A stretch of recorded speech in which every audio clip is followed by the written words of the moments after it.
السلام علیکم ناظرین و سامعین،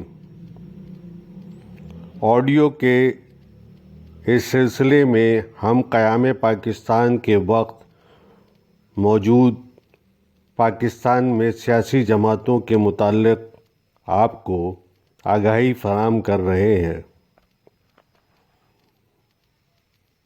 اس آڈیو میں ہم جمعیت علماء اسلام کے متعلق آپ کو معلومات فراہم کریں گے۔ یہ آڈیو ڈاکٹر صفدر محمود کی کتاب پاکستان تاریخ و سیاست سے ماخوذ ہے۔ جمعیت علماء ہند کی کانگریس نواز روش سے کئی سربراہ اور علماء شاکی تھے، چنانچہ انہوں نے پاکستان کے مطالبے کے حق میں اپنی ایک علیحدہ تنظیم بنا لی۔ اس طرح مسلم لیگ نواز علماء کا ایک علیحدہ گروہ مورز وجود میں آ گیا۔ اس کی تشکیل کا اعلان کلکتہ میں 22-29 اکتوبر 1945 کو ایک بہت بڑے جلسے میں کیا گیا۔ مولانا شبیر احمد عثمانی اس کے پہلے صدر منتخب ہوئے، جو پاکستان کی جدوجہد کے دوران قائد اعظم کے دست راست تھے اور پاکستان کی پہلی دستور ساز اسمبلی کے رکن تھے۔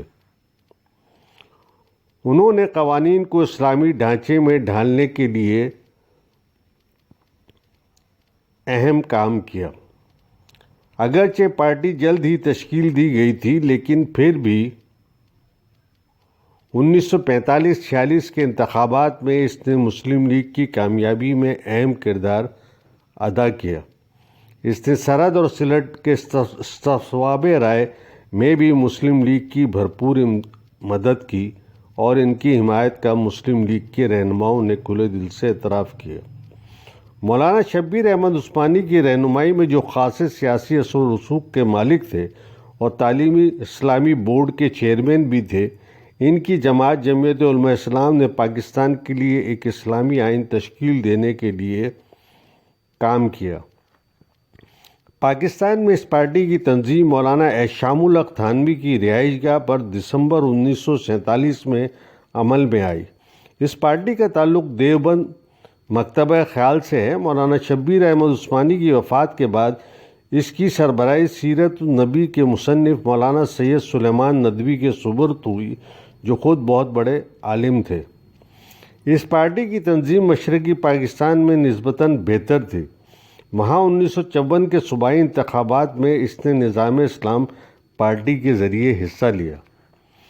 جمعیت علماء اسلام نے پاکستان کے لیے اسلامی آئین کے مطالبے کی پرزور حمایت کی۔ اس کے کہنے پر مختلف جماعتوں کے 31 علماء پر مشتمل ایک کانفرنس 1951 میں کراچی میں منعقد ہوئی، جس میں جمعیت علماء پاکستان، جماعت اسلامی اور جماعت اہل حدیث نے حصہ لیا۔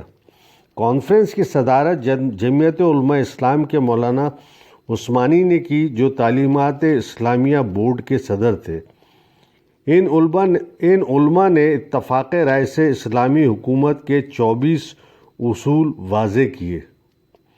1952 میں جمعیت علماء اسلام مغربی پاکستان کا قیام عمل میں آیا، جس کے امیر مولانا احمد علی اور ناظم مولانا احشام الحق تھانوی منتخب ہوئے۔ 1953 میں جب ختم نبوت تحریک شروع ہوئی تو جمعیت نے اس کے مقصد کی تکمیل کے لیے جدوجہد کی۔ جمعیت علماء اسلام کا ایک بہت بڑا اجتماع 1956 میں ہوا، جس میں احراری جماعت سے تعلق رکھنے والے علماء بشمول مفتی محمود اور مولانا ہزاروی نے اس جماعت میں شامل ہونے کا اعلان کیا۔ مولانا احمد علی کو امیر منتخب کیا گیا اور مولانا ہزاروی ناظم عمومی منتخب ہوئے۔ چونکہ آزادی سے قبل احرار نے کانگریس کا ساتھ دیا تھا اور مسلم لیگ اور پاکستان کی مخالفت کی تھی، اس لیے مسلم لیگ نواز گروپ کو، جس کے رہنما مولانا تھانوی تھے، بڑی تشویش ہوئی اور انہوں نے تحریک پاکستان کے حمایتی گروپ یعنی تھانوی گروپ کو جمعیت علماء اسلام سے علیحدہ کر لیا۔ جمعیت علماء اسلام اس دوران سیاسی محاذ پر خاصی سرگرمی کا مظاہرہ کرتی رہی۔ مولانا احمد علی صاحب کے انتقال کے بعد مولانا عبداللہ درخواستی امیر جماعت منتخب ہوئے۔ جب 1958 کے مارشل لا کے بعد 1962 میں سیاسی جماعتیں بحال کی گئیں تو جمعیت کے قائم مقام امیر مفتی محمود نے جمعیت کی احیا کا اعلان کیا۔ 1970 کے انتخابات میں اس نے بڑھ چڑھ کر حصہ لیا۔ چنانچہ جمعیت علماء اسلام نے بلوچستان اور سرحد کے کچھ علاقوں میں خاص طور پر بنوں، کوہاٹ، ڈیرہ اسماعیل خان سے وفاقی اسمبلی میں 7 نشستیں حاصل کی، اور 1977 کے انتخابات میں جمعیت نے ان علاقوں سے تقریباً تمام نشستیں جیت لی۔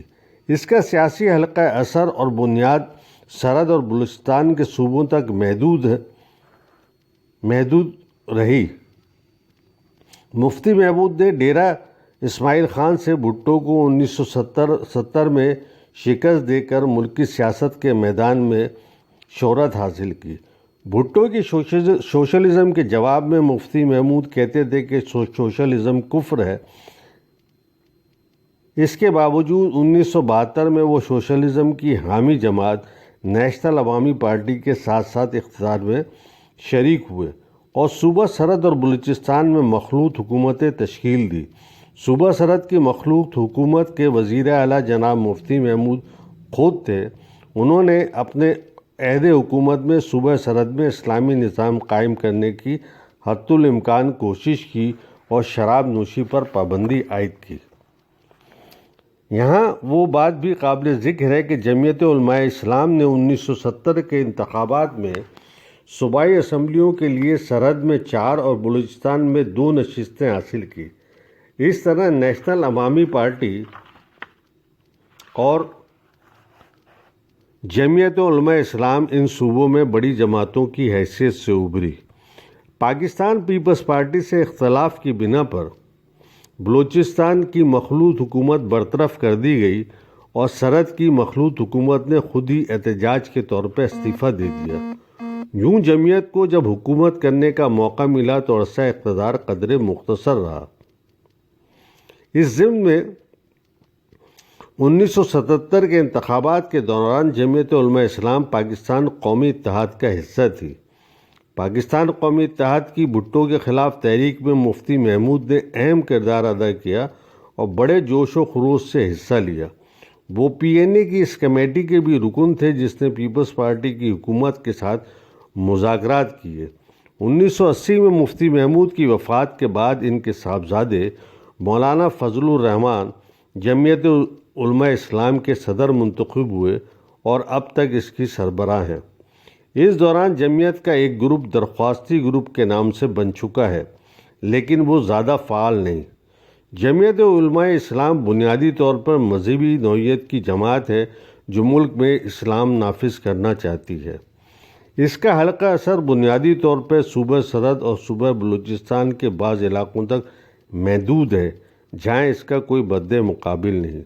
اس لیے یہ کوئی اہم انتخابی کامیابی کی توقع نہیں رکھتی ہے، لیکن جس اتحاد کے بھی ساتھ ہو اس کا پلڑا بھاری ہو جاتا ہے۔